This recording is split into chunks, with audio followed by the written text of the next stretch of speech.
বলছো মাসি? হ্যাঁ, তোমার মানে ছেলের নাম কি সৌরদীপ অধিকারী ছিল নাকি? পিকু ডাকতো, আর আমি কি বলে ডাকতাম? শুভদীপ ডাকিনি, আমি শুভ বলেই ডাকতাম ওকে। কারণ ছোটবেলা থেকে তো আমাদের বাড়িতে প্রথমে মাসির বাড়ি ছিল, সন্ধ্যা মাসির বাড়ি ব্যারাকপুরে। তারপরে তো আমার তখন পরীক্ষা ছিল, তখন তো নিয়ে চলে গেছিল। তারপর 3 মাসে আমরা বড় পেয়েছি, মানে 3 মাস যতটুকু, কিন্তু ওকে কিন্তু খুব আদর করতাম। গোলগাল চেহারা ছিল, পুরো কৃষ্ণ। ওই যে কৃষ্ণ যে দেখাতো, যে কৃষ্ণ সিরিয়ালটাতে, ওই কৃষ্ণ এখনো আছে। ওই কৃষ্ণ যেখানে নাকি তোমার দ্রৌপদী হয়েছিল, তোমার ওই রূপা গাঙ্গুলি, ওখানে যে ছোট কৃষ্ণটা, ওটা পুরো শুভর মতো দেখতে ছিল। তাহলে বলো, শুভ হট করে চলে গেল কি করে? ও, শুভর বাবার পয়সা নেই, শুভর বাবা মারা গেছে, আবার শুভর মায়ের পয়সা নেই বলে তার কোনো সৌরদীপ অধিকারীর কোনো তার বিচার হবে না? আর এ তোমার এই ডাক্তার, এ তো ভালো জায়গা আছে, আমি তো পুরো মানে আমাকে ধ্যান করতে বলেছে। সেখান থেকেই তো আমি বাড়ি থেকে 25শে ডিসেম্বরে লাহিড়ী বাবার আশ্রমে গান করার পর ওখান থেকে আমাকে একটা লোক আমার গান শুনে মোহিত হয়ে তিনি আমার ফোন নাম্বার সব নিয়ে নিল, বললো 5 দিনের ক্যাম্প আছে। আমার মামের সঙ্গে কথা হলো, সমস্ত কিছু হলো, কিন্তু ক্যাম্পে আমার বর দেবে? একদিন হলো ঠিক আছে, তাই না? হ্যাঁ, এইবার মাম তো দেবে না। না না, ভয় তো পায় সবাই, কেননা আমার তো ওইসবে খুব একটা ইসে না। তার কারণ এইবার, তখন তুমি বিশ্বাস করতে, 25শে ডিসেম্বর থেকে প্রত্যেকটা দিন আমি বাড়িতেই ধ্যান করছি। হঠাৎ করে দেখছি 3টে 4টের সময় আমার ঘুম ভেঙে যাচ্ছে। আমি রীতিমতো আমি শুয়ে থাকতে পারছি না, আমাকে উঠে বসতে হচ্ছে। বসে ওইগুলো নিয়েই চিন্তা ভাবনা করছি, কি হচ্ছে না হচ্ছে, কেন সঞ্জয় রায় মারা গেল, সঞ্জয় রায়কে কেন সব দোষী সাব্যস্ত করছে। এটা তো কেউ কিছু জানে না, কেউ তো দেখেনি যে কে দোষী, আসল কেউ তো দেখেনি। আর তোমার ওই এগুলো আমার মানে মনের মধ্যে এগুলো আর আর খালি স্বপ্ন দেখছি যে সঞ্জয় রায়ের মায়ের মা, সঞ্জয় রায়ের মা সমানে কাঁদছে, তার কারণ ওর ফাঁসি হবে। ঠিক আছে, ফাঁসি হবে। এবার এবার তোমার ও যে সত্যিকারের, ও যে দোষী না, ওকে কি যেন বলে না, কলির পাটা না কিসের পাটা, বলির পাটা করে ওকে।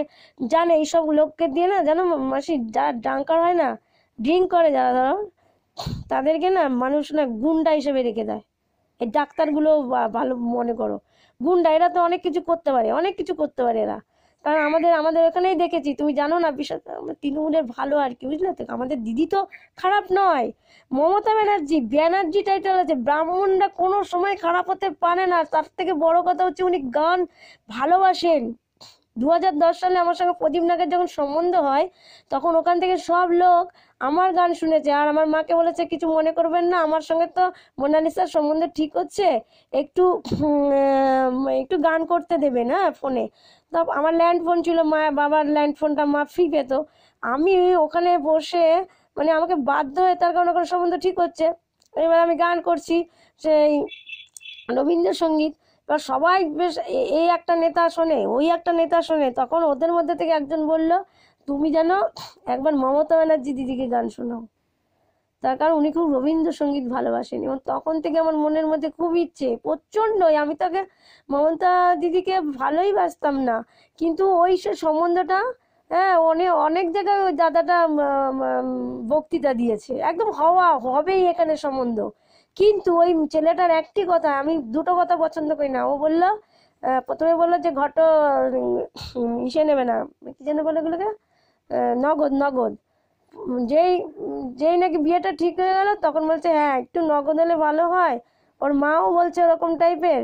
আমি বলছি এ আবার কি, শালা এদের তো তাহলে কিছুই নেই, যে নগদ চায়, লোকের পয়সায় ফুর্তি মারে।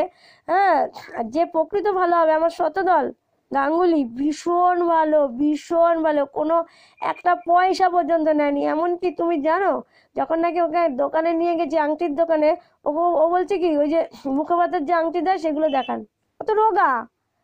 আমি বলছি তুমি বড় আংটি দেখো, ও মুখেবাদের আংটিগুলো দেখাচ্ছে, মানে দোকানদার আমার দিকে তাকাচ্ছে, বলে এ ছেলে কি এত ভালো ছেলে, পরের পরের হিসেবে কিন্তু একনিষ্ঠ খুব, ও কাজের দিকে হেভি ভালো।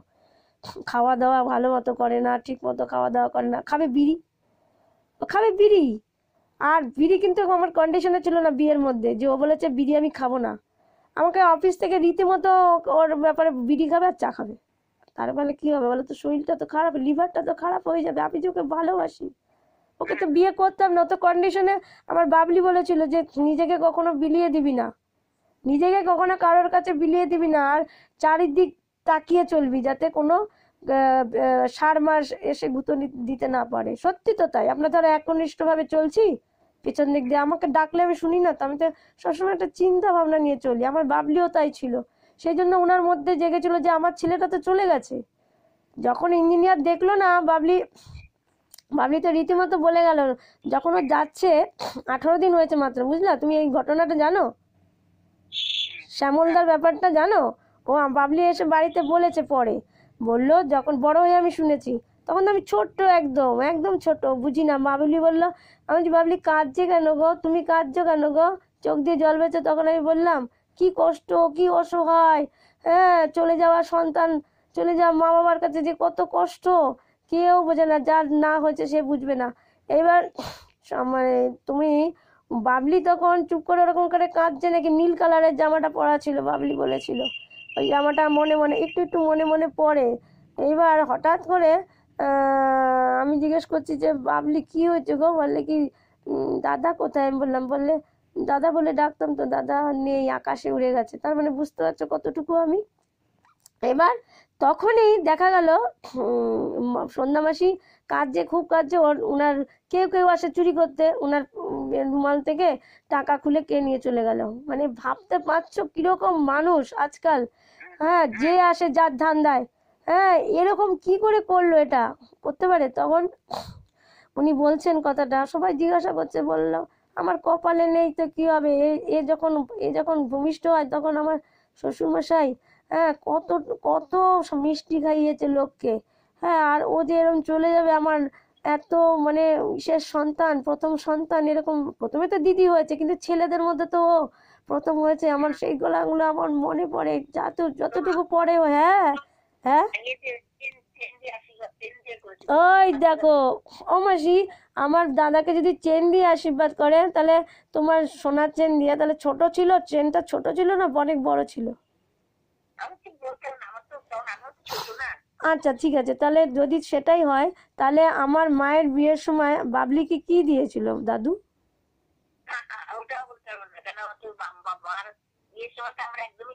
সেটা তো ঠিক আছে, ওগুলো ওগুলো তো ঠিক আছে, ওগুলো তো সে তো মায়ের বিয়ের সময়, তো তখন তো ঠিক আছে, তা সেইটুকুও তোমার মনে করা উচিত ছিল। যে কি একটুকু মনে করতে পারছো না? আমার তো মনে থাকে গো।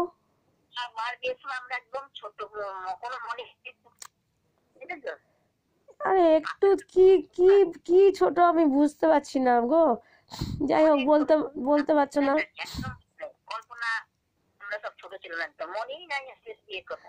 আর ওই ব্যাপারটা কি, ওই যে মা নাকি তোমাদের বাড়িতে, আমি এগুলো পরে কথা উঠেছিল বলে তাই বলছি, আমি শুনতে পেয়েছি মা কষ্ট পেয়েছিল। ওই তোমার ওই আমার মা গৌরী রুদ্র আর কি, গৌরী রুদ্র তো বিয়ের পরে হয়েছে, বিয়ের আগে ছানু ছিল না?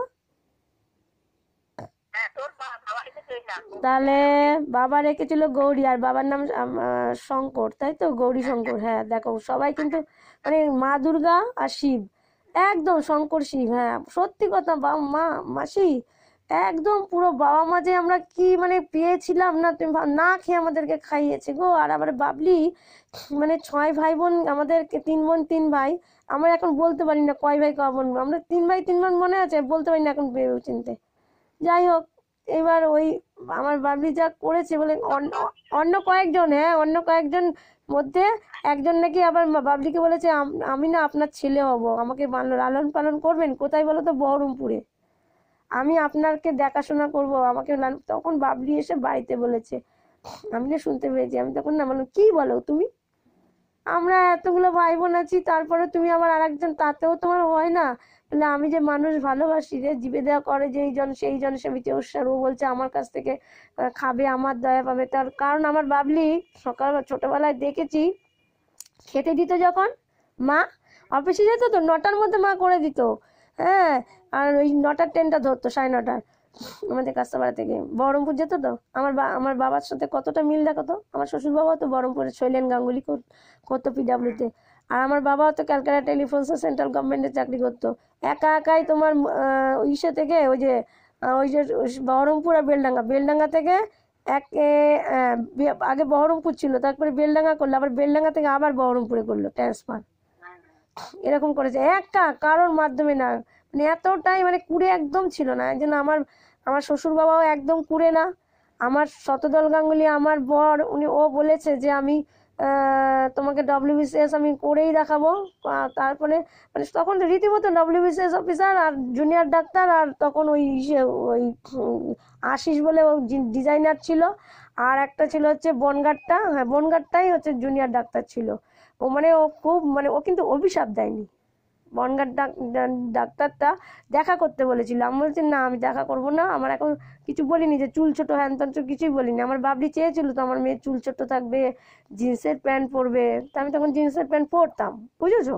এইবার এখন আবার কিনবো, দেখো না এখন আবার কিনবো, তার কারণ এই লোকে যেমন জিন্সের প্যান্ট পরে গেঞ্জি পরে আমি কেন করবো, আমি কুর্তির ওপরে পরবো, তার কারণ শীতকালে খুব ঠান্ডা লাগে মাসি, শীতকালে প্রচন্ড। হ্যাঁ তুমি বাইরে বেরোলে না, আমি বাইরে বেরোই তো, আর কোথায় কোথায় মানে একটু কম দামে পাওয়া যায়, আর যাতে আমি ওদেরকে দিতে পারি। বিশ্বাস করে এবার পুজোর সময় নবরাত্রিতে বলছি কি এই 9 দিন ধরে, ওদের তো নবরাত্রির নাম হিন্দুস্তানিদের হচ্ছে 9 দিন ধরে হয়, ঠিক নবমীর দিন ওদের এটা কেটে যায়, কতগুলো বাচ্চাকে খাওয়াতে হয়। তা সেই দিনকেই বলে আমি দুপুর সকাল থেকে ভাবছি আমার যদি একটা শাড়ি হতো, আমার যদি একটা শাড়ি হতো।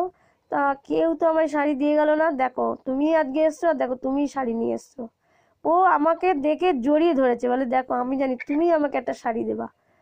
ওকে আমি শাড়ি দিলাম ওই মেয়েটাকে, তাহলে ওই বউটাকে আর কি, হ্যাঁ পয়সা দিয়েছে ঠিক আছে, পয়সা দিয়েছে কিন্তু বাকিতে, কিন্তু আমি তো সেটা কিছু মনে করি না, আমি তো কোনো পাপ নেই। আমার বর তখন বলেছিল যে, আমি বলেছিলাম তাহলে ও তো ওইখান থেকে ও দেখতে পেয়েছে, ও শুনতে পেয়েছে, আমাকে ফোন করছে, শুনতে পেয়েছে শতদল গাঙ্গুলি, ঠিক আছে, বলছে তুমি ডাক্তারটাকে না করে দাও, আর ওদিকে ডব্লিউবিসিএস অফিসারকে না করার কোনো ব্যাপার নেই, তার কারণ উনি আমাকে দেখা করতে বলেছিল, আমি যাইনি, ঠিক আছে, তার কারণ আমি জানি যে আমি কাউকে ঠকাবো না।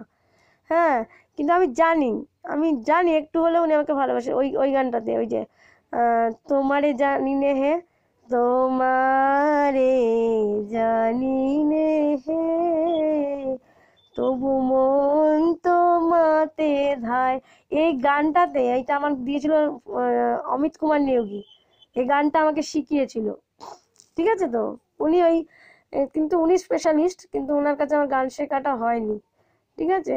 এবার আমি তারপরে তো ইউটিউব থেকেই আমি কত গান শিখলাম, কারণ আমার মাস্টার তো মারা গেছে, যে রবীন্দ্রসঙ্গীতের মাস্টার ছিল শরদিন্দু কুণ্ডু, উনিও আমাকে আশীর্বাদ করেছিলেন তুই একদিন বড় হবি, আমাকে বলেছিল, এবং দরদ দিয়ে আমাকে গান শিখিয়েছে, বলেছিল তুই কি কাউকে ভালোবাসিস, স্বপ্নদীপ করতে করতে, স্বপ্নদীপ স্কুলের টিচারই করতাম না, ওখানে তো আমার গানের জন্য নিল তো। এবার আমাকে বলছে যে তুই কি কাউকে ভালোবাসিস, ওই শরদিন্দু কুণ্ডু স্যার।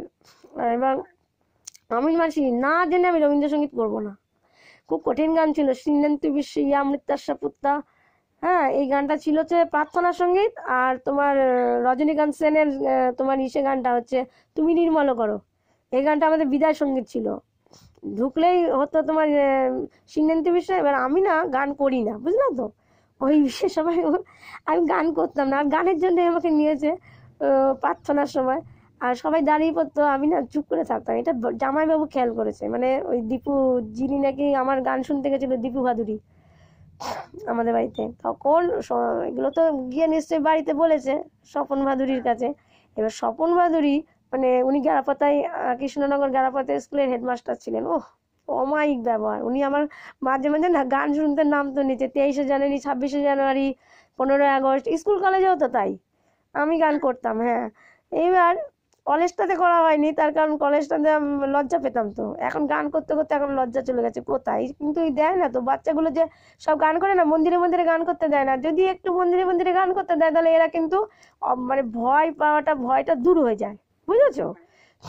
এইবার কি হয়েছে তোমার ওই কোন কথাটা যেন বলছিলাম মাসি, কার কথাটা যেন বলছিলাম,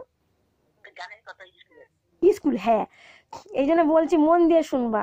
হ্যাঁ, এইবার গানে ওই যে আমি না চুপ করে দাঁড়িয়ে আছি, বুঝলে তো, আমি জানি সুর না জানলে রবীন্দ্রসঙ্গীত আমি সুর না জানলে, তার কারণ আমাকে ওই চিনবা, ওই যে মনে আছে মাসি, ওই যে কাঁঠাল কাঁঠাল আমার বর্দা যার বাড়ি থেকে কাঁঠাল নিয়ে আসতো, সেই এরই বা এই দীপু কাহালি বাড়ি, চেনো না? সে মনে আছে? চিন্তা খেয়াল নেই? ওই কাহালি, দীপু কাহালির বাড়ি থেকেই তো আমার দাদা তোমার কাঁঠাল নিয়ে আসতো। দা ওই ওদের বাড়িরই জামাই হচ্ছে এই যে তোমার এই দীপু কাহালির বর আর কি, কি যেন, স্বপন ভাদুরী। তাই তাই ওর দীপুর দ্বীপ, আর ওদিকে স্বপনের স্বপ্ন, স্বপ্নদ্বীপ, হ্যাঁ বলে স্কুলটার নাম হয়েছিল। এবার ওই স্বপ্নদ্বীপের মানে স্বপন ভাদুরী কি করতে বলো তো ও মাসি? হ্যাঁ হ্যাঁ হ্যাঁ হ্যাঁ হ্যাঁ হ্যাঁ, আলপনা দি ঢুকেছিল। এই দেখো কি দেখো, সব মানে আলপনা দি তো প্রাইমারি স্কুলে হয়ে যেত। ওই যে তোমার সিদ্ধার্থ মাস্টার, যে আমার কাকু, যে আমার বিয়ে দিয়েছিল, আর শিপ্রা চক্রবর্তী, শিপ্রা চক্রবর্তী তো অন্নপূর্ণা হাই স্কুলের ম্যাডাম, আর সিদ্ধার্থ ছিল এই ইউপি স্কুলের মাস্টার। হ্যাঁ, আমি চান্স পেয়েছিলাম ওই গানের জন্য, কিন্তু ওই একটুখানি টাইমের জন্য আমার আর ওখানে করা হলো না, একটুখানি শুধু গানের জন্য তো বলেছিল। হ্যাঁ, আমি একটু ভোরবেলা ওঠা, ঠান্ডা ঠান্ডা লাগবে, মানে ওখানে করলাম না। কিন্তু প্রাইমারিতে যদি একটু সই দিত সিদ্ধার্থ মাস্টার সই দেয়নি, আর একটা কে যেন সই দেয়নি, তার জন্য হলো না। মানে আগে তো প্রাইমারি স্কুলে চাকরি করাটা খুব একটা ইসে ছিল না, কঠিন ছিল না। না, তার কারণ আমাদের যে অপোজিটে যে জেঠিমাটা এসছে না, জেঠিমাটা তো মানে কি বলবো, ও মুখের কালচারাল খুব একটা ইসে না, কিন্তু মানে আমি সম্মান করি, আমার গুণীজনকে সম্মান আমি সবসময় করি, বুঝেছো, সব সময়। তাই ওই ওনার কথা বলছি, স্বপন ভাদুরীর কথা বলছি, এতটাই ভালো মানুষ। আমার মা এসলে না ওদের স্কুল থেকে অনেক সময় স্কুল কলেজে একটা সই লাগতো না, উনার সই লাগতো, হেডমাস্টারের মা চলে যেত, আবার বাবলিরও অনেক কাজে উনি সই দিত। দেখতো লোকটা এতটাই ভালো মানুষ, তখন তো আমরা স্কুলে করতাম না, ওই আলপনা দিরাই প্রথম ঢুকেছিল। তারপরে না আলপনা দি বিয়ের পরে তো আর আলপনা দি করে না, পরে আবার গেছিল, যে টাকাতে আমি শেষ করে, না ও আবার গেছিল, তুমি এটা জানো না। বলেছে কি বলতো, হ্যাঁ বলেছে কি, যে টাকাতে আমি শেষ করেছিলাম সে টাকা দিয়ে আমাকে শুরু করতে, তখন স্বপন ভাদুরী বলেছে না তোমার আর করতে হবে না, তুমি বাড়ি গিয়ে সংসার করো। আমি এই জন্য তো সবাইকে বলি, টাকা চাইবি না, ভগবান তোদের টাকা দেবে, দেখবি। আমি যদি কাউকে বলি না গান করবি, হ্যাঁ, আমি তো কোনো সময় কারোর কাছে টাকা চাই না, আমি আমার গান শোনাতে চাই লোককে। আমার দাদু বলে গেছিল, বাদল দত্ত, লেট, যে শোন, কেউ যদি তোকে গান করতে বলে তখন কিন্তু তুই গান করবি, হ্যাঁ। আর তোর মা কেন গান শিখেছে জানিস? আমি রাস্তা দিয়ে যাচ্ছিলাম, একটা মেয়েকে গান করতে বলেছি, ও বলছে আমি তোমাকে গান শোনাতে পারবো না। সেই রাগে আমি তোর মাকে হারমোনিয়াম কিনে দিই, এই হারমোনিয়ামটা যদি না কিনতি, তাহলে না কিনে দিতাম, তোদের আর গান হতো না, সত্যি মাসি। ওই দাদু কিনে দিয়েছিল বলেই হারমোনিয়ামটা ঘুরেছে, না হলে আমাদের ছোটবেলায় গান শেখা হতো না। তার কারণ ছোটবেলার ভিতটা যদি নষ্ট হয়ে যায়, বড় হয়ে কি আর ছোটবেলার ভিত করা যায়? না। এখন যদি আমি বলি, মানে যারা নাকি ধরো তোমার অনেকেই তো ঠাকুরের সঙ্গ করে করে অনেক বড় পণ্ডিত হয়ে গেছে, তারা গান গান শোনায়, জায়গায় জায়গায় গান করে, কিন্তু তাদের মানে ভিতটাই কিন্তু নেই। আমরা তো ছোটবেলা থেকে ডিপ্লোমা করা, আমার ক্লাসিকে ডিপ্লোমা করা, আমার রবীন্দ্রসঙ্গীতে ওই মাস্টার পুরো একদম পুরো MA পাস করিয়ে দিয়েছে। কিন্তু নজরুল গীতিতে আমার মাস্টার শরদিন্দু কুন্ডু, জানো?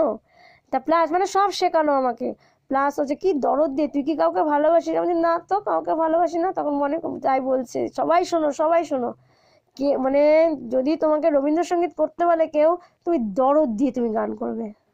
ধরো আমারও পড়ানো যায় চায়, গানটা যদি তুমি দরদ দিয়ে করো, হ্যাঁ, আমারও পড়ানো যাহা চাই, এরম করে নয়, মানে দরদ দিয়ে করতে হবে, আমারও পড়ানো যাহা চাই, এরম ভাবে আর কি। আমার তো এখন গলাটা ব্যথা, তারপরে নেই ও বাবা, ও হচ্ছে তোমার সবলা মেলায় গেছে, বিশাল ব্যাপার ওর আজকে। আমি বলছি তুমি মন দিয়ে কাজ করে যাও, মন দিয়ে, তার কারণ তোমাকে WBCS অফিসার হতেই হবে। ও জানো WBCS অফিসার মিসলিনিয়াস পরীক্ষায় ও 1 নম্বর 8 নম্বরের জন্য আটকে গেছে, আর ওইটা হচ্ছে তোমার আটকেছে হচ্ছে 0.3 নাম্বার। কিরকম বলো তো, ওই যে 1 নম্বরের মধ্যে মানে 4টে ভাগ আছে, তা পয়েন্ট 0.25, 0.25, হ্যাঁ হয়েছে।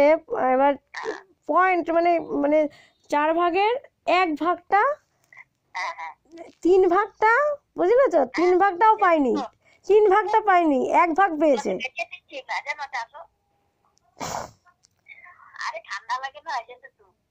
এবার 3 ভাগের 1 ভাগটা, বুঝলে, 3 ভাগটাই পাইনি।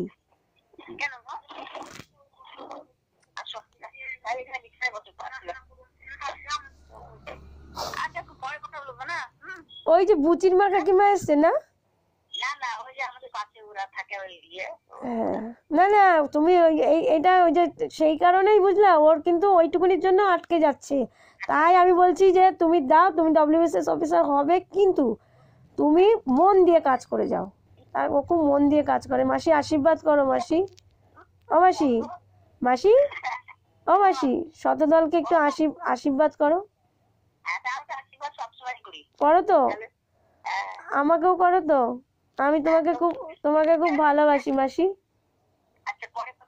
তুমি কিন্তু আসবে আমাদের বাড়িতে, এই যে গোপাল উৎসবে আসবে কিন্তু, হয় শনিবার নইলে রবিবারে। আমাদের ওখানে হয়তো বিক্রমপুরে, ওটাই আমি এখানে করব, কল্যাণীতে, বুঝলে।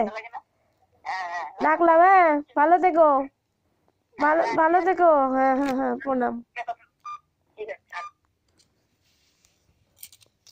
তাই আমি বলতে চাইছি যে এই শোন, তোরা শোন, এবার তখন ওই স্বপন ভাদুরী এতটাই ভালো ছিল যে উনি মানে মা যখনই যেত, যদি উনি গামছাও পরে থাকতেন, মানে স্নান করতে যাবে নাকি, বউরা বারণ করতেন, তুমি স্নান করে নাও তবে দেবো না, উনি দাঁড়িয়ে আছেন বয়স্ক মানুষ, আমি এখনই করে দিচ্ছি। এটাই হচ্ছে মানুষের গুণ, এত ভালো ছিল। আবার উনি আমার গান ভালোবাসতেন, উপর থেকে নেমে আসতেন, গান করো। তারপরে শিবু, আমার দীপু কাইলে আমরা দিদি বলতাম।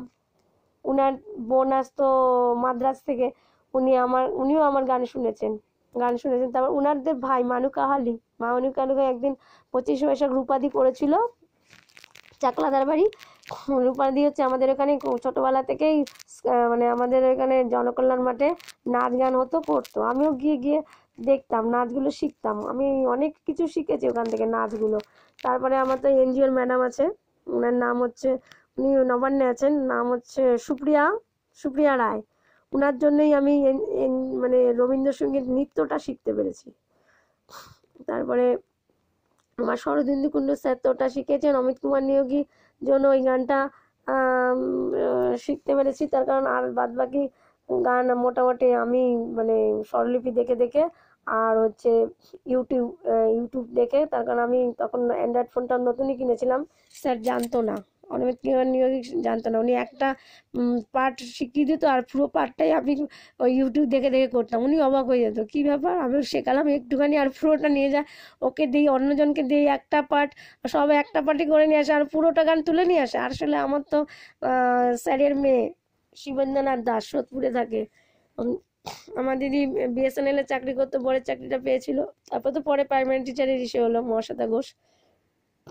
আমার মহাশ্বেতা রুদ্র ছিল, এই স্বপ্নদ্বীপ স্কুলেও চাকরি করতো। তারপরে যেই বিয়ে হয়ে গেল মানে এই সত্যব্রত ঘোষের সঙ্গে, সোদপুর, বাবাদের বাড়ি হচ্ছে সোদপুর, হচ্ছে দেবদাসের চেম্বার, রাজা রোড, দেবদাসের চেম্বারে ওখানে পাশেই হচ্ছে ওর শ্বশুর বাড়ি ছিল। তাহলে দেখো, সেই সোদপুর ওই মেয়েটি যে মারা গেছে আরজিকর কাণ্ডে, যে ডাক্তার ছাত্রীটি বা বোনটি মারা গেছে, তার সেই আমরা সত্যি খুব শোকাহত, কোনো দলগত দিক দিয়ে নয়। আমি বলতে চাইছি যে আসল দোষী যেন শাস্তি পায়।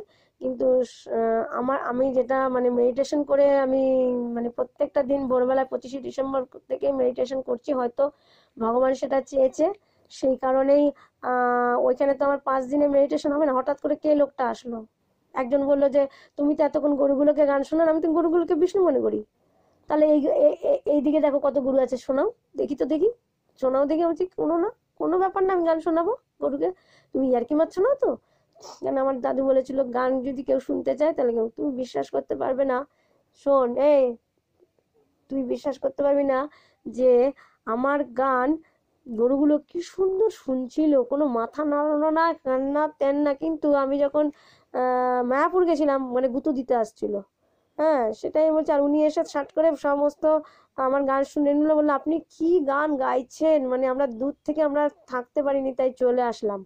উনি তখন আমার ফোন নাম্বারটা নিল, নিয়ে বললো চলুন আপনাকে মেন ইসের কাছে নিয়ে যাচ্ছি, মেডিটেশন করবেন। আমাদের মেডিটেশন আবার কি, তো বুঝতে পারিনি যে একাগ্রতা, একাগ্র মানে একনিষ্ঠভাবে যে কাজগুলো করা হয়, মন দিয়ে ধ্যান যেটাকে বলে, বলে না যে ধ্যানের মাধ্যমে অনেক কিছু জানতে পারা যায়। আমি ধ্যানের মাধ্যমে আমি সেই 25 তারিখ থেকে কিন্তু ওই ধ্যান করে আসছি। লাহিড়ী বাবার আশ্রম, আমার চ্যানেল মোনালিসা রুদ্র ইউটিউব চ্যানেলটা সবাই যদি ফলো করে দেখতে পাবেন, হ্যাঁ।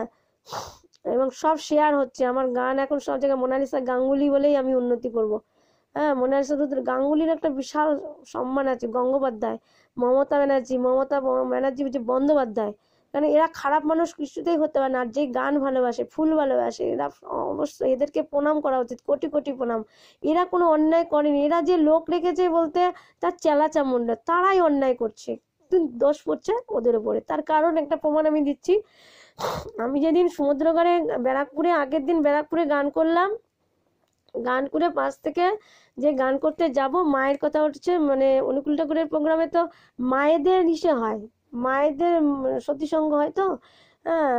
তা আমি গান শুরু আগে আমার স্যার বলে দিয়েছিলেন শরৎচন্দ্রকুণ্ডু গান করার আগে তুই প্রণাম জানিয়ে একটুখানি গানের জিসটা তো বলবি, হ্যাঁ, ভয় পাবি না, পড়াশোনা শিখেছিস, ভয় পাওয়ার কি আছে। আমি যেটা করবো সেটাকে আমি, যে মা মাই হয়, মায়ের জায়গায় কেউ নিতে পারে না, হ্যাঁ। তাই মায়ের উদ্দেশ্যে আমি একটি গান গাইছি, গানটির কথা এই হলো। এবার গান করতে যাব কি না যাব, তখনই ফট করে এই দীক্ষিত নাকি রে, এই দীক্ষিত নাকি রে, তখন বলছে এই বেশি কথা বলিস না, চুপ কর, বেশি কথা বলিস না, চুপ কর। পাশ থেকে শুনতে পাচ্ছি আমি। যাই হোক, কি করবো, পুরো কথাটা উনি শুনতে দিল না, মানে কাউকে আমি বলতে পারলাম না। পাশ থেকে বললো যে মা, তখন আমার শাশুড়ি মা বলে তুই কি, আমি কি তোর মা হলাম না? তখন আমি বললাম না শাশুড়ি মা, তোমাকে তো আমি সবসময় মা বলেই ডাকি, কিন্তু আমার মা গর্ভধারিণী মা, সেই মায়ের জায়গায় কেউ নিতে পারে না। তখন আমার শাশুড়ি বলছে কেন, আমি কি তোর মা হতে পারি না? হ্যাঁ, আমি বলছি তাহলে বলো তো তোমার মায়ের জায়গায় কাউকে বসাতে পারবে? তখন আমার শাশুড়ি মা বলে ঠিক তো, অবশ্যই ঠিক, তাই বলছি যে মায়ের জায়গায় কেউ নিতে পারে না, এই বলে গানটা করেছি। কিন্তু সুস্থ পরিবেশে না হলে আমার গান হয় না, তার কারণ না অ্যাটেনশনটা আমার ওইদিকে থাকে না, আমার খুব রাগ হয়। দেখবেন আমি ব্যারাকপুরের কুন্ডুবাড়ির প্রোগ্রামে আপনি দেখবেন আমি বলেছিলাম, কিন্তু যে শিশুর খিদে পাবে সে তখনই চিৎকার করবে, তাতেই বোঝা যাবে যে শিশুর খিদে পেয়েছে কিনা। যার খিদে পাবে, আমরা বড়রা, তারা ঠিক ওইখানে গিয়ে খাবে, হ্যাঁ, না খেয়ে যাবে নাকি কেউ? আমরা কিন্তু সত্যি করে, আমি তো ঠাকুরের খাবার পেলে আমি তো আমার খিদে অটোমেটিক্যালি পেয়ে যায়, এমনি অন্য কোনো বাড়ির খাবার না, ঠাকুরের খাবার পেলে আমি খুব খুশি হই। এখানে সেখানে যেখানে সেখানে আমি অহংকার মনেই করি না। কি আছে, ঠাকুরেরই তো খাবার খাচ্ছি, ঠাকুর দিচ্ছে তাই খাচ্ছি। যেখানে সেখানে খিচুড়ি খাই, ঠাকুর দিচ্ছে, খিদে পেয়েছে খাচ্ছি, আমার অধিকারে খাচ্ছি, ঠাকুর দিচ্ছে খাচ্ছি, ব্যাস। কিন্তু আমাকে বলতে দিল না, এটা বলতে যাবো সবে যে মায়ের যারা কেউ নিতে পারে না, লাস্ট ফিনিশিং এ মা মাই হয়। পাশ থেকে বলছে দীক্ষিত কিনা, দীক্ষিত কিনা, দীক্ষিত কিনা, দীক্ষিত কিনা, দেখ তো দীক্ষিত কিনা। আর বেশি কথা বলতে বারণ কর, বেশি কথা বলতে বারণ কর। আরে বেশি কথা না বলে আমি বুঝাবো কি করে? তা আমি তো এই যে এতক্ষণ ধরে যে বলছি, তা এত কথা কি বলবো না? যে কথা গানটা করছি, যতবার দেখি মাগো তোমায়, আমি যে গানটা করছি সেটা অনুযায়ী আমি করার চেষ্টা করব। যাই হোক, গান আমি শুরু করে দিলাম, আর তার আগে তো বক বক বক বক করছে, গান শুরু করতে পারছি না। যে খেয়ে যান, খেয়ে যান, খেয়ে যান, আনন্দবাজার বসে গেছে, এইসব বলছে। যাই হোক, আমি তখন বললাম যে যার খিদে পাবে সে খাবে, ডিস্টার্ব করবেন না মাঝখান থেকে, তাহলে আমাদের অসুবিধা হয়।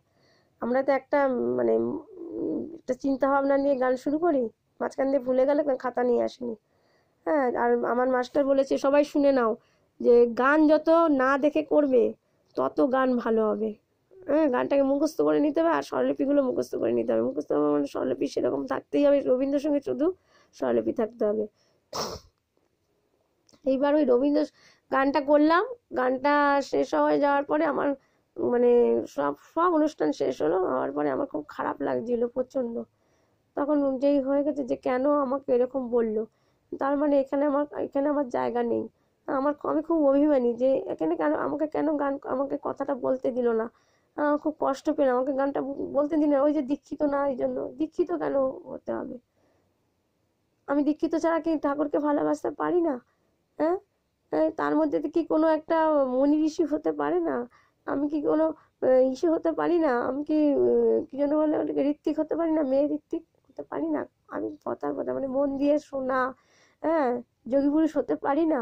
হ্যাঁ, এই বলে আমার খুব খারাপ লাগছে। আমি এখানে খাবোই না, আমি এখানে খাবোই না। আমার খুব জেদ, মানুষকে ভালোবাসি কিন্তু। তখন সবাই মিলে এসে করছে, না তুমি আর অহংকার, তুমি খাবে না কেন অহংকার? আমি না, আমি অহংকার, আমি অন্য টাইপের মানুষ। তখন এই গুরুদেব, ওদের মধ্যে একজন ছিলেন মা, কি মাটা ভুলে গেছি, রত্না মা, মনে পড়েছে, রত্না মা আমার গুরুদেব, মানে গুরুদেবের বউ আর কি। কি সুন্দর গান করে, কি সুন্দর, দারুণ। এখন ওই গুরুদেব শুনতে পেয়েছে, দেখো ও খাবে না বলছে। বললাম কি হয়েছে বলো, তোমার কি হয়েছে? আমার এই ব্যাপার হয়েছে, আমাকে করতে পারে, তাই না, করতে দেয়নি না। উনি তাহলে কি করে বুঝলো?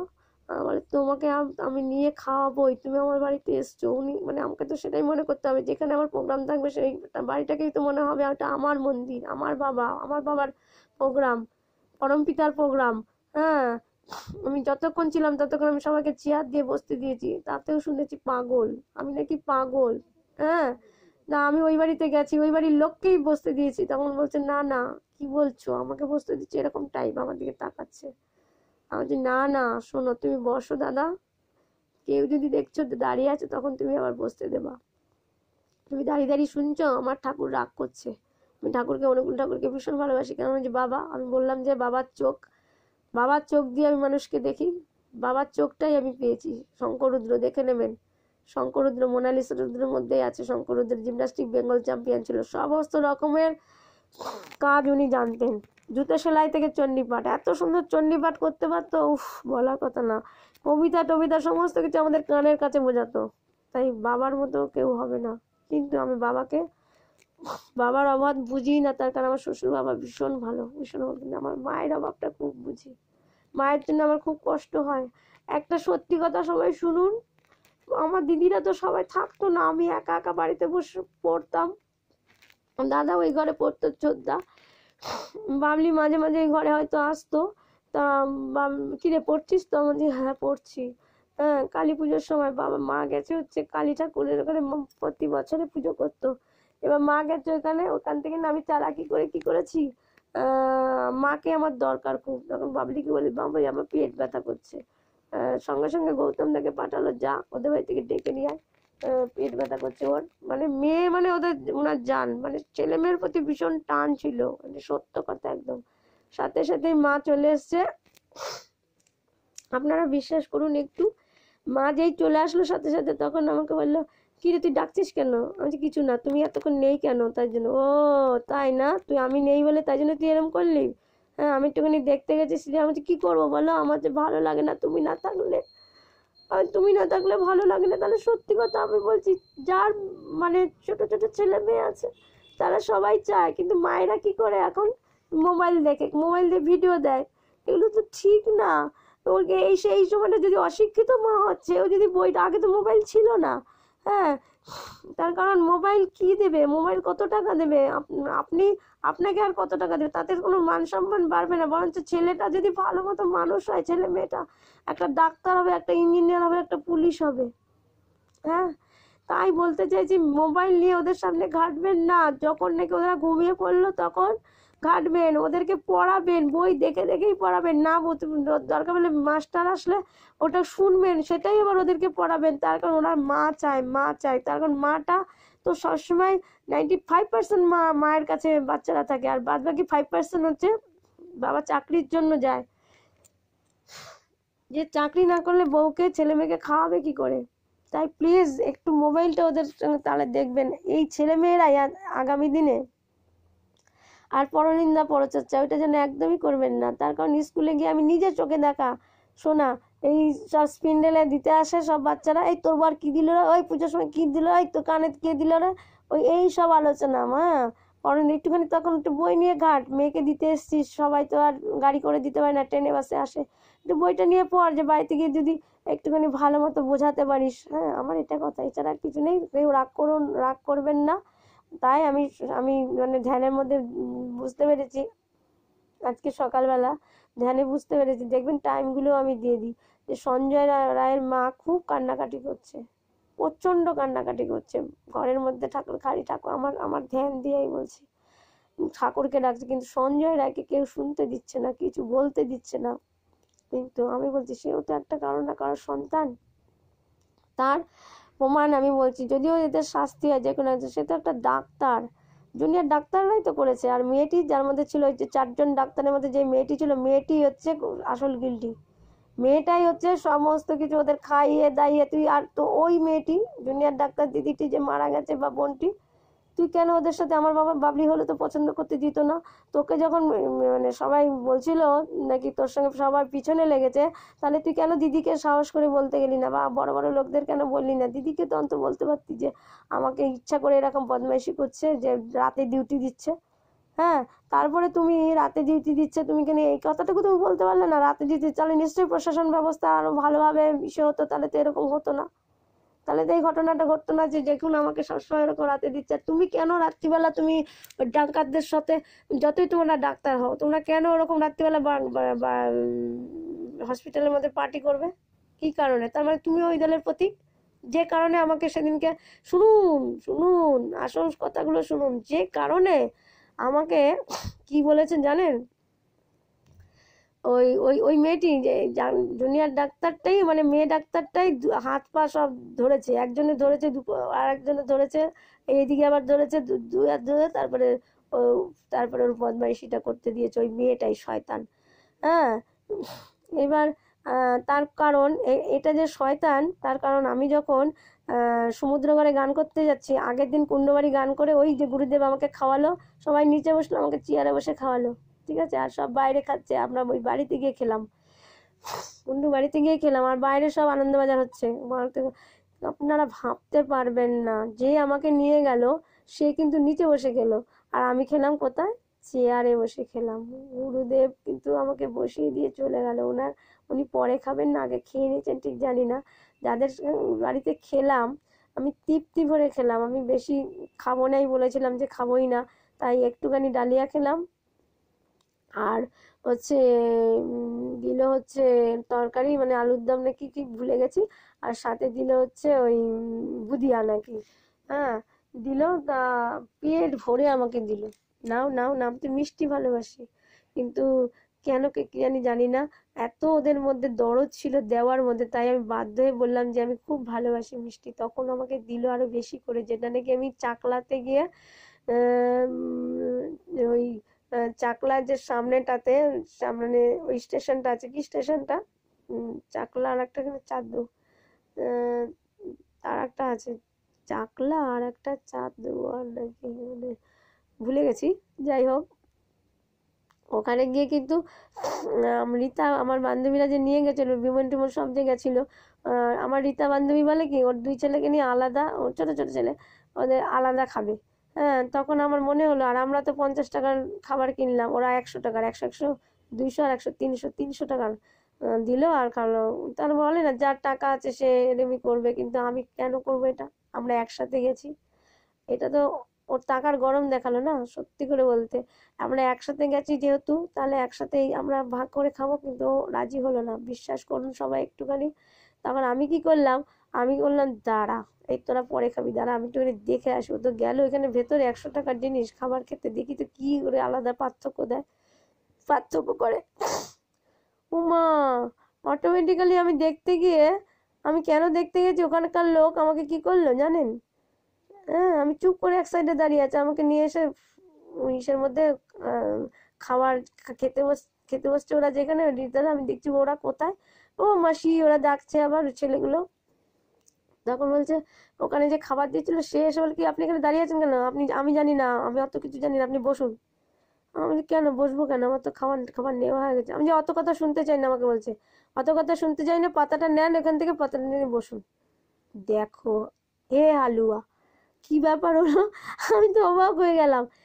উড়ে এত সুন্দর খাবার খেলাম, কিন্তু লাস্টের দিকে আমার বিনা পয়সায় খাওয়া হয়ে গেল। তাহলে ঠাকুরের কি লীলা! হে ঠাকুর, তোমায় আমি ভালোবাসি, খাবারটা বড় কথা নয়, আমি খেতে চাই না, আমাকে আমি কতবার বললাম না আমি এখানে খাবো না, আমি খাবো না, বলে আপনি এসছেন, আপনি এসছেন মানে বিশাল ব্যাপার, আপনি ভগবান হয়ে এসছেন, তার কারণ আপনাকে এখান দিয়ে যেতে দিলে আমার ভগবান ডাক করবে, আপনি তো খাবারের জায়গায় এসছেন, আপনি বসুন, আপনি খাননি তো? আমি যে না খাইনি এখনো, বলে খেতে বসুন আপনি। তাহলে উনি জানলো কি করে এগুলো? এবার আমি যখন খেতে বসলাম তখন এত ভালো লেগেছে পায়েসটা, আমি তো মিষ্টি ভালোবাসি, আমার মা ভালোবাসতো পায়েস, আমার শাশুড়ি মা ভালোবাসে পায়েস, ভাবতে পারবেন না। ও যখন নাকি পায়েস দিতে আসছে আবার সেই দরদ দিয়ে খাচ্ছি খাচ্ছি, তখন উনি একবার দিয়ে গেলেন পায়েস। আমি বললাম বাহ কি সুন্দর হয়েছে পায়েসটা, উফ। এই যেই বললাম সাথে সাথে আবার দূর থেকে এসে আবার পায়েস দিয়ে গেল। এই করে ঘুরছে ঘুরছে ঘুরছে আমার আমার বান্ধবীদের খাওয়া, মানে রীতা বান্ধবীর খাওয়া হয়ে গেল, আর ও দেখছে পায়েস তো আমাকে দিয়ে যাচ্ছে। এবার ও কিন্তু কিছু বলেনি, বলে উনি আর পায়েস দিয়ে উনি চলে গেল। তাহলে এই মোনালিসা তোকে পায়েস দিল, কই আমাকে তো দিল না। ও যে তোকে কেন দেবে, তুই কি একবারও বলেছিস পায়েসটা ভালো হয়েছে? এই জন্য সবসময় রান্নার প্রশংসা, খারাপ হোক ভালো হোক, রান্নার প্রশংসা সবসময়, আমি সব সময়, কেউ ভালো গান করুক কি তন্দা দিয়ে আমি বলি না, বলো তো দেখি, তুমি এখন এখানে নেই কিন্তু তুমি বলো তো যখন আমার এই ভিডিওটা শুনবে তোমাদের সবাইকে বলি কি সুন্দর গান করেছো। তো এইটুকু তো আমাদেরকে কেউ করতে দেয় না, যে আমরা যা পারি তাই যদি ঠাকুরের কাছে আমরা শোনাই, ঠাকুর সেগুলো গ্রহণ করে। আর আমরা কি করি তখন, বড় বড় লোকদের নিয়ে আসি বাইরে থেকে। কেন রে, বাইরে থেকে আনবে কেন, পাড়ার মধ্যে সবাইকে নিয়ে করে, তাহলে পাড়ার ছেলেমেয়েরা তো এক একদিন হয় লতা মঙ্গেশকর আর উষা মঙ্গেশকর। তাহলে এটা কি করা উচিত? আমরা সেটা করি না। তাই আমাকে যখন নাকি ব্যারাকপুর স্টেশনে গত আগের সপ্তাহে আমি গিয়েছিলাম, তখন ব্যারাকপুর স্টেশনে আমাকে বলেছিল যে ওখান থেকে অ্যানাউন্স হচ্ছিল যে কোনো এক সময় নাকি ওই আপনার ফেলিওর করেছে উনি, এভারেস্ট অভিযান করতে গিয়ে, উনিও পুলিশ প্রফেশন ছিল, হচ্ছে পুলিশ। তা আমি পরের সপ্তাহে গিয়ে তাহলে বলছে তাহলে অনুষ্ঠান হবে, তাহলে ঠিক আছে আমি একটা ওনাকে গান শোনাবো। এত ভালো মানুষ ছিলেন, কিছু দিতে পারি আর না পারি একটু গান তো শোনাতে পারবো বলে, ঠিক পরের সপ্তাহে আমি এসেছিলাম মাসির বাড়ি। এখনো হয়তো হয় প্রোগ্রাম, জানি না। তা আমি গেছি তখন, রাস্তা দিয়ে কতগুলো ব্যারাকপুরে কি আছে, খুব ভালো জিনিস আছে ব্যারাকপুরে। কি কি ভালো আছে ব্যারাকপুরে না, ওই ওই তো আপনার ওই ফুল ফুল থাকে রাস্তায়, মানে বাড়ির সামনে সামনে ফুল থাকে, ওই গোলাপগুলো নিয়েছি। আর ঠাকুর আমি যেন ধরা না পড়ি, ঠাকুর আমি যেন ধরা, কেউ যেন কিছু না বলে। ফুল চুরি করতে খুব ভালো লাগে, কিন্তু আমি কোনোদিনও ফুল চুরি করতে যাইনি, কিন্তু দেখতেও ভালো লাগে। গাছের দেখবেন ফল হয়ে থাকে, ওনার তুলতেও ভালো লাগে, কিন্তু কোনোদিনও করিনি, এটা ভালো লাগে। এবার যাই হোক, এবার আমাদের বাড়িতেই অনেক ফুল গাছ আছে। এবার যখন নাকি আমি ওরকম গেছি, পরের দিন আমার গিয়ে ফুলের স্টিকটা নিলাম, আমি না ওনার জন্য এই ফুলের স্টিকটা, বলে তুমি তৈরি করে নিয়ে এসছো? আমি বলছি হ্যাঁ তৈরি করে নিয়ে এসছি। বলে ঠিক আছে রাখো। তা আমি গিয়ে ওনাকে পড়ালাম, তারপরে বলে আমি একটা গান গাইবো। ওরাই অবাক হয়ে গেছে, গান গাইবে, আচ্ছা ঠিক আছে কর। আমি ওনার উদ্দেশ্যে তখন আমি ওই গানটা করি, সত্য মঙ্গল প্রেমময় তুমি ধ্রুবজ্যোতি তুমি অন্ধকারে, এই গানটা করলাম। আমি মানে যখন নাকি স্টেজ থেকে নামলাম গান করার পরে, আমাকে ওই ওই ওনারই বন্ধু পুলিশটি, যদি কাকু আপনি শুনতে পারেন তাহলে দেখুন আমি বলছি, আমি কি কথাটা বলছি। পুলিশ প্রফেশনে এক একটা পুলিশের জন্য কত পুলিশের বদনাম হয়। হ্যাঁ, এবার আশীর্বাদ করে বলছে তুমি একদিন বড় হবে, তুমি একদিন, আমি তখন ওনাকে প্রণাম করলাম, বলে ওখান থেকে বেরিয়ে গেলাম। তুমি এইভাবেই বড় হও, তুমি গান করবে বলেই বড় হও, যে আমি একটা গান করবো, আমি একটা গান করবো। তাই আমি বলতে চাইছি যে নিরপরাধ ব্যক্তি যেন শাস্তি না পায়। হ্যাঁ, সেদিনকে আমি যখন নাকি ওই ওখানে খাওয়া দাওয়া হলো, ওই ব্যারাকপুরে কুন্ডুবাড়িতে খাওয়া দাওয়া, ঘরের মধ্যে নিয়ে গিয়ে খাওয়ালো, তারপরে ওখান থেকে বেরিয়ে আসলাম। বেরিয়ে এসে যখন নাকি, তখন কাকু বললো কালকে আমরা যাচ্ছি সমুদ্রঘাট, যাবি? ওই আমাদের গুরু সেদিনকেই ওনাকে আমি গুরুদেব বলে মেনে নিলাম, যে আমি এই গুরুদেবকে খুঁজে বেড়াচ্ছিলাম কল্যাণীর মধ্যে, পেয়ে গেছি গুরুদেব, আমি পেয়ে গেছি কল্যাণীর মধ্যে। আমার যখন শিল্পাঞ্চলে ভালো লাগবে না, আমি কল্যাণীতে চলে যাব।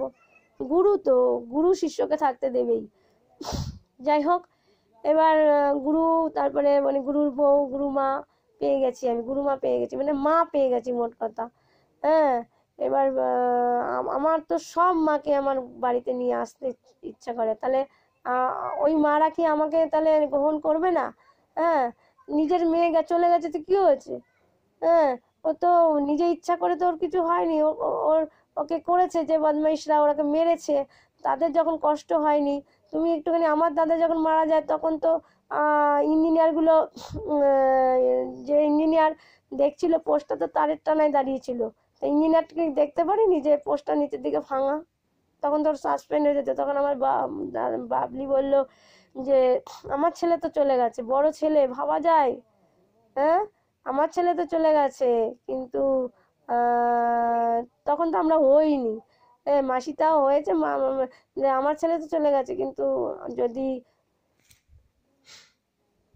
যদি ইঞ্জিনিয়ারটাকে বাঁচানো যায়, তাই বড় হতে পারে, আগামী দিনে অনেক বড় হতে পারবে নিশ্চয়ই। সে এখন হয়ে গেছে, ডিভিশনাল ইঞ্জিনিয়ার। তাই আহ, নিজের মনে করে আমার বাবলি তো তাই মনে করলো যে থাক, একজন চলে গেছে, আবার আর একটাকে মারবো, তাহলে তো ওটা ওটা তো আর একটা ধরনের শাস্তি হলো। হ্যাঁ, উনি নিজেই তাহলে হত্যা করলো, যে পরের ছেলেটাকে তো নিজের ছেলে মনে করছে না। হ্যাঁ, তারপরে আমার দিদি যখন মারা গেল, আমার মেজদি টেলিফোন চাকরি করতো ক্যালকাটা টেলিফোনসে, বিএসএনএল এ, তখন ওর বড় ভাসুরি দেবব্রত ঘোষ, দেবদাসের চেম্বারের পাশে থাকে, সোদপুর রাজা রোড, বলছি, ওনাকে উদ্দেশ্য করেই বলছি। হ্যাঁ, উনি কতটা বদমাস, দেখুন, খুব ঠান্ডা লেগেছে, কতটা বদমাস, নিজেই চাকরি টাকরি সব দিল, সমস্ত কিছু ওইখানে। দাম আছে তো, এসডির একটা দাম আছে তো। উনি ওইখানে করতেন না, ওইখানে করতো সিবি দাস স্যার, চন্দন বরণ দাস। উনি, ওনার মাধ্যমে উনি হচ্ছেন কোন জায়গায় করতেন, উনি দমদম না কোথায় করতেন, দমদম না কোন জায়গায় উনি করতেন ঠিক খেয়াল মনে পড়ছে না। আর সিবি দাস ছিল দিদিদের অফিসের যে ইঞ্জিনিয়ার, এসডিই। তা উনি সমস্ত করে দিয়ে ওর চাকরিটা হয়ে গেল, বরের চাকরিটা। হ্যাঁ, হঠাৎ করে স্ট্রোক হয়ে মারা গেছে। যাই হোক, স্কুল তখন করতো, তো স্কুলটা বিয়ের সময় ছেড়ে দিল।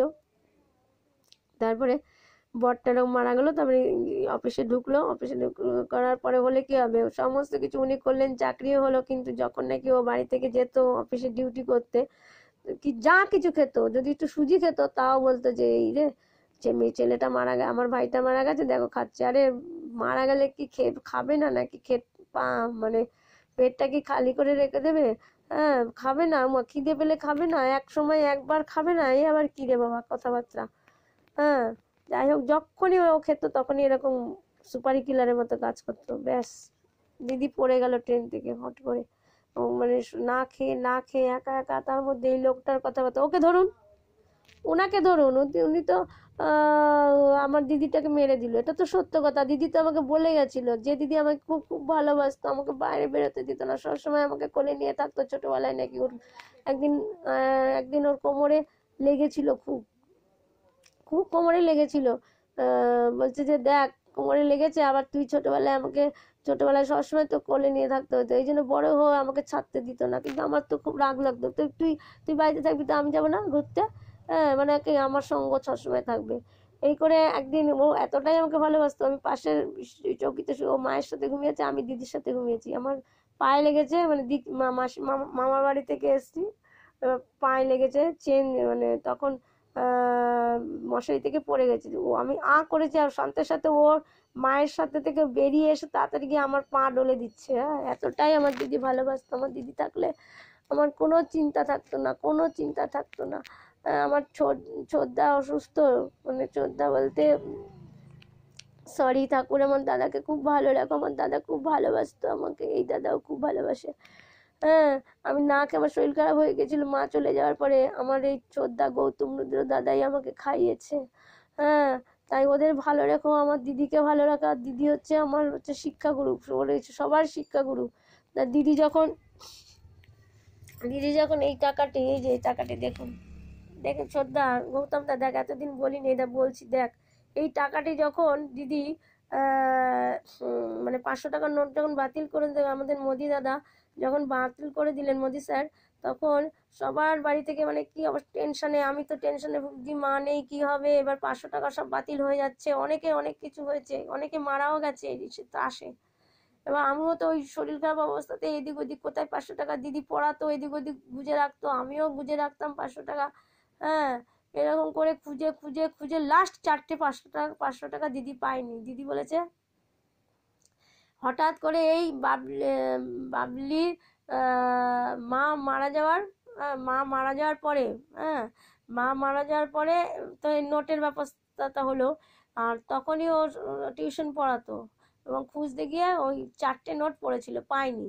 হ্যাঁ, তারপরে এই এই এই গত বছর পুজোর সময় দিদি আমায় বলছে, হ্যাঁ, পূর্ববিরোধী দিদি দেখো কত ভালো, ওর জন্য মন খারাপ করে। হ্যাঁ, শিশুরুদ্রা দাদা অসুস্থ, তবুও রিহাবে দিচ্ছে না, যে ওখানে মারবে ধরবে, আমি ওকে দেখবো, দাদার পেছনে সমানে লেগে আছে। প্রচন্ড, আমার দিদি প্রচন্ড ভালো। যে আমার দিদিকে খারাপ বলবে তার বলা উচিত না। ওর কাছে আমরা পড়েছি, এই দিদি আমাদের জন্য যা করেছে, নিজের বিয়েটা পর্যন্ত রাজি হয়নি। হ্যাঁ, ভালো ছেলে পাওয়া কি, শতদলের মতো ভালো ছেলে পাওয়া কি সম্ভব? মানে মত ওকে, তাই বলে কি শতদল? আমাকে যেমন একটা আমার পোস্টমাস্টার বলেছেন কথাটা, আমার খুব ভালো লেগেছে কথাটা, যে আমি আপনার মতো মেয়ে চাই। আমিও একজনকে বলেছিলাম আমি তোর মতো ছেলে চাই। কে? ও রিলে সার্ভিস করে। তোর মতো মানে তুই না, মানে ও না, ওর মতো ওরকম ধরনের, কিন্তু না, ও শয়তান। ও ভালো রেলের সার্ভিস পেয়েছে বটে, কিন্তু আমি যে জিন্সের প্যান্ট বিক্রি করতাম ওর মধ্যে থেকে ও সেই সুবিধাটুকু নিয়ে ওর মেয়েকে পড়াতাম। রবিতীর্থ স্কুলে পড়ে, গোকুলপুর মানে গয়েশপুর রবিতীর্থ স্কুলে, কাঁচরাপাড়া বা কল্যাণী, যা হোক বলা যায়। তা ওই সুবিধা নিয়ে আমি দিয়ে দিয়েছি যে তুই নাকি জিন্সের প্যান্ট এসছে, 15টা ছিল, ওর মধ্যে থেকে 2টো মেরে দিয়েছে। তাই বলে না যে যতই পয়সা থাকুক না কেন, হ্যাঁ, যতই ভগবান, ও তো আগে রেলে সার্ভিস করতো না, তো ও তো বিস্কুটের দিত, বিস্কুট পাইকারি দিত। তারপর তো চাকরি পেয়ে গেল, ওর জামাইবাবু সব করে টরে দিল। হ্যাঁ, এইসব চ্যানেল ছাড়া কোনো কিছু হয় না। তাই আমি আমার শতদল যেন নিজস্ব পরীক্ষা এবং নিজস্ব কাজ দেখি, আমি সবসময় ওকে বলি যে তোমাকে কিন্তু সবাই বলবে। এসডিও সাহেবের কথা বলি, খুব ভালো এসছেন, আমি বলি ওকে মাথায় হাত দিয়ে বলি তুমি চিন্তা করো না, উনি সাহেব রানাঘাট এসডিও অফিসে জয়েন করেছেন। উনিও যখন অফিস চাকরি করতেন, প্রথমেই তো উনি এসডিও হননি, হ্যাঁ, তখন নিশ্চয়ই তার সাহেব করা ছিলেন, তাই জন্য উনি এসে করা তোমাদেরকে দিয়ে কাজ উদ্ধার করে নিচ্ছেন। যাই হোক, ওনার ভালো হোক, আমি চাই। হ্যাঁ, এবার আমি যেটা বলতে চাইছি, 500 টাকার নোটটা, হ্যাঁ, এবার 4টে নোট এই গতবার পুজোতেই, হ্যাঁ, আমার দাদা জানে, জামা কাপড়ের দাদা, হ্যাঁ, তিনি বলেছেন, আমি ওনাকে বলেছি যে 400 এই 4টে নোট 500 টাকার নোট আছে, এটা কি দাদা চেঞ্জ হবে? ঠিক সেই মুহূর্তে একটা এসছে নাকি চেঞ্জ করা যায় বলল, কিন্তু উনি ফোন নাম্বারও দিল, কিন্তু আমি আর যোগাযোগ করিনি। হ্যাঁ, এবার এই 500 টাকার নোট আমি দেখতে পাচ্ছি দিদি না খুব কাঁদছে। হ্যাঁ, আমার এত খারাপ লাগে, 100 টাকার জন্য আমিও এখনো, হ্যাঁ, মানে ফসকে বেরিয়ে গেলে 100 টাকা ওই আমার এই স্কুলে বলতে পোস্ট অফিসে আমার স্যার দিয়ে দিলেন আমাকে, কিন্তু বাড়িতে গিয়ে আমি 100 টাকা কম পেলাম।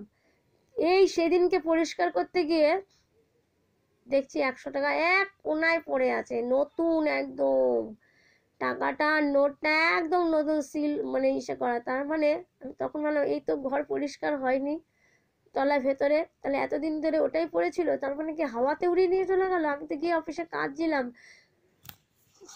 স্যার বলছিলেন যে কাঁদবেন না আপনি, হ্যাঁ, আপনি কাঁদবেন না, তার কারণ আমি প্রতি বছর মিষ্টি খাওয়াই ওখানে, তার কারণ আমি মিষ্টি খাওয়াই, আমি কিরকম ধরনের হতে পারি? আমি গিয়ে কাঁদছি, স্যার 100 টাকা তো আমার আপনি দেননি। আমি কিন্তু গুনে নিয়ে গেছি, কিন্তু তখন ভালো মতো গুনতে পারিনি, সেটাই ভাবলাম, কিন্তু না, তার মানে 100 টাকা ছিল। হ্যাঁ, এইবার সেই টাকাটা পেয়েছি, আমি এখন গিয়ে বলতে হবে ওটা ফেরত দিতে হবে। কালকেই আমি যোগাযোগ করবো অফিসেতে গিয়ে যে উনার 100 টাকা যে আমি কেঁদেছিলাম সেই 100 টাকাটা আমি পেয়েছি, বলতে হবে গিয়ে, কারণ অনেক কোনায় ভিতরে সেই পড়ে আছে 100 টাকাটা, সেদিন তো আমি চোখে দেখিনি।